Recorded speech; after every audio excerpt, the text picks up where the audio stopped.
Hello everyone, my name is Ali and welcome to my channel. With Gielinor Games Season 4 recently ending, I wanted to take part in the trend of making a review. And yes, I was not part of the cast, but I worked in the production of Gielinor Games Season 4. So in this video I'm going to talk about the production, what I ended up doing in it, what happened behind the scenes and all of that. And if you guys have any questions for me, you can post them down below, I'll try my best to answer you. I have seen a lot of questions whether Soup had some help behind the scenes with Gielinor Games, and the answer is yes. And there are two people I want to give a shout out. Hoodie was a competitor on this season, but he also did all the graphics, and they looked amazing, so a big shout out to him. The other person I want to give a shout out is 8sad, who was a competitor on season 3, and he did all the thumbnails for this season of Gielinor Games, and he might have done something else as well, but I don't remember, but a big shout out to him as well. As for the production team itself, it only had 2 people in it, and those were Soup and myself. And now you might be thinking, well, we know who Soup is, but who the hell are you? So let me just quickly introduce myself. Hi, my name is Ali, and I'm very casual RuneScape player, but I'm also a video editor. I've been editing videos for over 15 years now.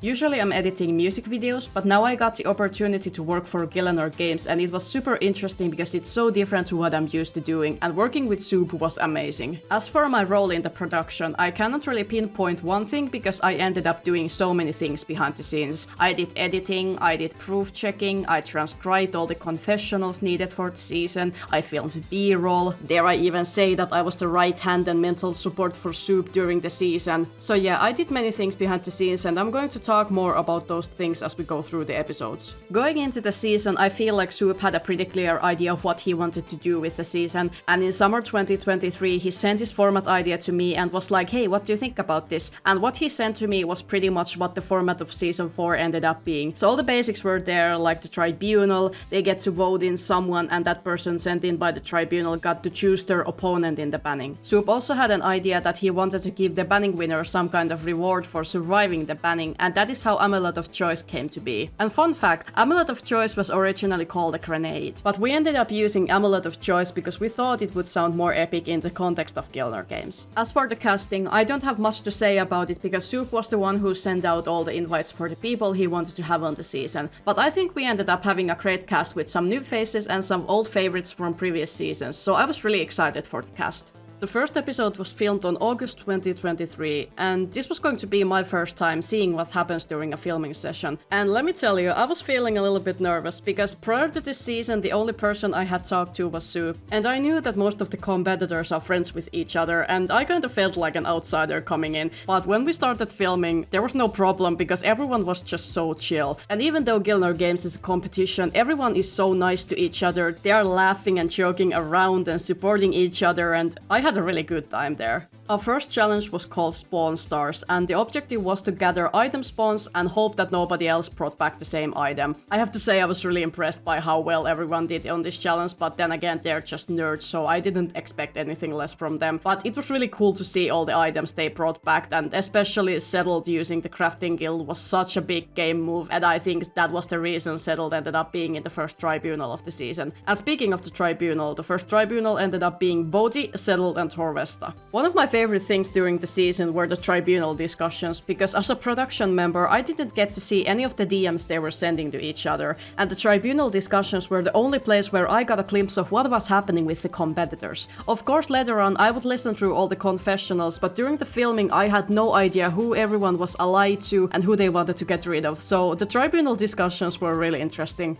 The tribunal chooses victim to go into the banning, and here comes the big reveal of the season. The person voted in by the tribunal gets to choose their opponent for the banning. Personally, I was really excited to see how this twist was going to play during the season, and if the players were going to choose a weaker player or go for someone big in hopes that they get that person eliminated from the games. Victim chose Zig Cookies as his opponent, and their banning was called Lowball. I don't really remember much about the banning, but I helped to film B-roll for it, and that session was a little bit chaotic, so here are some clips from that. Yeah, but just take like 15 different shots, we'll find one that looks good. Yeah. I'm so nervous. Don't. We are literally 100% safe right now. There's like no way. I'm not nervous that I will die. I'm nervous that this will look like shit. No, it looks 100% fine. I like that shot right here. It looks good, yeah.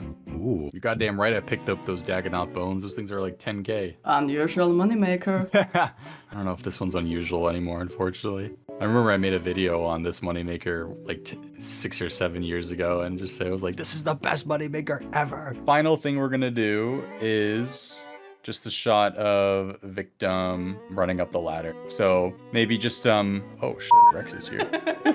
What's up, sexy Rexy? Get that ass over there. Get over here, Rex. Come here. Okay, so I think when I say go, we're just gonna go down at the same time, and then just run north immediately. And if I say go back up, just go back the ladder and go back up. Okay. Okay. Okay. Let's. Oh wow, you are getting. Eat. She didn't look at the HP. Oh no. Your bones are here. We can reset. Don't worry. We'll get more food. Oh my fucking god. That's funny. That's so funny, actually. Oh my god.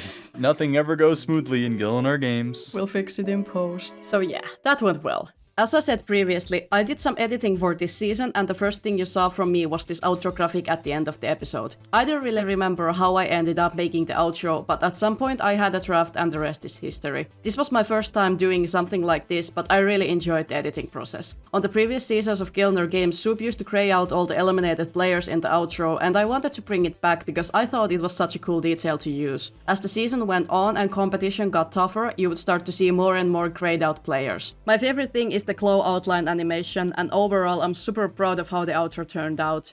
From episode 2 forward, I also got to do some more editing. The main thing I did were the B-roll for the intros and the outros. And how that worked was that Soup first edited all the audios for intros and outros, added confessionals, his own voice lines, etc. Then he would send the project file to me, and I would start to fill in the B-roll on top of that audio. If you don't know what B-roll means, it's those clean shots that don't have the game client showing. So usually there's just the character standing and listening to what Soup is saying, or you can also have action B-roll, but for intros and outros, the main thing I did was standing B-roll. Previously I had filmed a lot of B-roll for my own videos, but it took me some time to find the style in which Soup wanted the B-roll to be filmed for Gielinor games. And I know it might sound crazy because you might think that filming B-roll is so simple. Just click on the orb of Oculus and play record. And yeah, that's the basic idea, but here at Gielinor Games Productions we spent a lot of time adjusting camera angles and making sure everything looks correct. Episode 2 was the first one I got to work on, and looking back, the B-roll I filmed is so rough compared to the later episodes.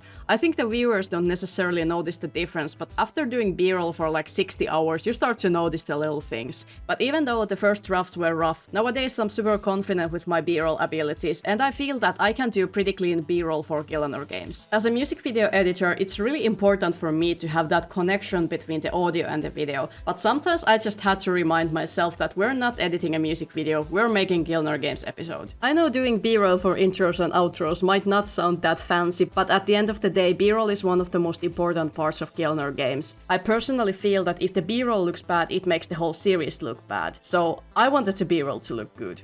Back to episode 2. The Olm Room challenge ended up being the fastest challenge ever, but it was a fun one. During the challenge, I couldn't really concentrate on what was happening inside the room or who was alive because I was, you guessed it, filming B-roll. So yeah, the B-roll you saw on the episode was an actual B-roll filmed as the competitors were doing the challenge. The hard thing with that kind of B-roll was that if something happened, you just had to get lucky to get it filmed. Whereas for intros and outros, you can really set up your own scenes. But luckily both me and Soup were filming B-roll as the challenge was happening, so we got a nice amount of usable footage. We also filmed B-roll during the banning where Skillspecs and West Ham fought against each other, and there was this really fun moment when Bodhi started to loot the bolts as the fight was still ongoing.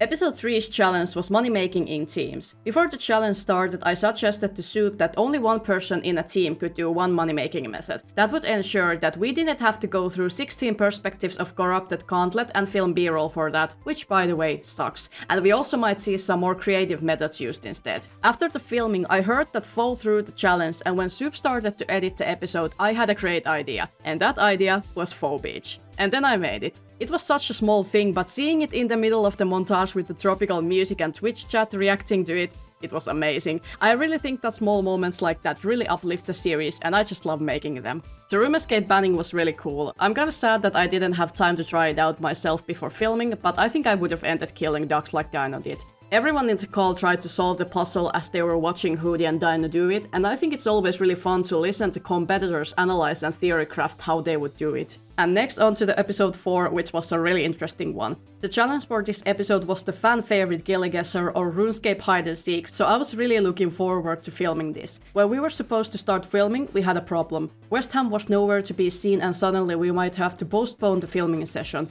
Luckily West Ham showed up a little bit later and we were able to film the episode because it turned out to be one of the greatest episodes of the season. So as I said, our challenge was hide and seek and this time they were competing in teams of 3. The difference to previous years was also the fact that sometimes they needed to get an item to get to Soup. So for example, they needed a rope for the waterfall rock and a light source for Temple of Ikov. I really like this change because it added this extra layer of game knowledge. I also think we had pretty good hide and seek locations, but I may be biased because 2 of the locations were suggested by me and those were the Winter Dot Cross and the Evil Chicken's Lair. I've also seen some questions about what I did during the challenges and why was my character reading a map all the time. And the answer is B-roll. Whenever we had a challenge where I could film B-roll, I tried my best to film something. Most of the shots I filmed ended up being recreated because usually I wasn't able to move much during the challenges, so the camera angles were not that perfect and it was easier to recreate it in post-production when we knew what we needed for the episode. But yeah, that is the answer as why I was always reading a map. I was not lost, I was doing B-roll. The whole challenge had so many funny moments in it. My favorite moment was when Frame thought the Evil Chicken's Lair picture was inside of Woodcutting Guild, but he didn't have the favor to enter the guild, and this happened. I don't have the favor. What is this, Kevin? There's no favor involved. I think he thinks it's Hesidious. Oh yeah. Like he's deleting it. Oh my god. That's so funny. The challenge ends with 2 teams separated by 1 point. It is crazy to think that it only came down to 1 point and there is a world where the whole solo mission settled and Eevee's Gate Tribunal thing didn't happen. And speaking of that tribunal, it's probably my favorite moment from this season. Me and Soup had just been in the tribunal discussion and heard how all of them agreed to vote for Roidy. And boom, Hoodie votes for Roidy, solo mission votes for Eevee's Gate, Settle votes for Eevee's Gate. Eevee's Gate goes into the banning and instantly picks Framed as his opponent. Like that 10 seconds of chaos was the best thing I've ever witnessed and me and Soup had no idea it was going to happen and this was my reaction. And as you can see I was like, yeah, I want to know what's happening behind the scenes and I even thought that Settled and Solo had an alliance. This episode's banning was called Hoarder. This was also the first banning I did a raw edit for. Soup sent me all the banning footage and I just cut and placed the clips to the right order, added confessionals and wrote down any ideas I had for B-roll. I then sent my raw edit for Soup and he did some finishing touches. But I'm pretty happy that like 90% of my editing made it to the final episode. At this point I had only done B-roll stuff for the intros and outros, but it was so interesting to get to edit proper footage. And I think the banning turned out great and it gave me so much more confidence that I could really be helpful in Gielinor games and that I'm able to do more than just B-roll editing. And speaking of B-roll, as you can see, this episode's intro and outro B-roll was filmed inside of Castle Trakan, however you pronounce that. You can't enter the castle's courtyard after Sins of the Father, but you can still place Creator Kit characters there. While filming the B-roll for this episode, I realized that since I can't walk there with my account, I am unable to get those clean turning shots needed for the episode. So what I did? I used the magic of editing, and I masked both Framed and Eevee's Gate turning. Here you can see the comparison between the original video and the edited one. Episode 4 probably took the longest to edit just because I'm a perfectionist and I wanted everything to look good. But I'm really happy that I got to leave my mark on this particular episode because it was one of the greatest of the season. I think that is a great place to end this video. I'm going to talk more about this season of Gielinor games in the future videos. Make sure to check Soup's other channel where he also talks about the behind the scenes of Gielinor games. I will link his channel in the description. Once again, if you have any questions for me about the production of Gielinor games, you can comment them down below. Thank you so much for watching and I will see you later.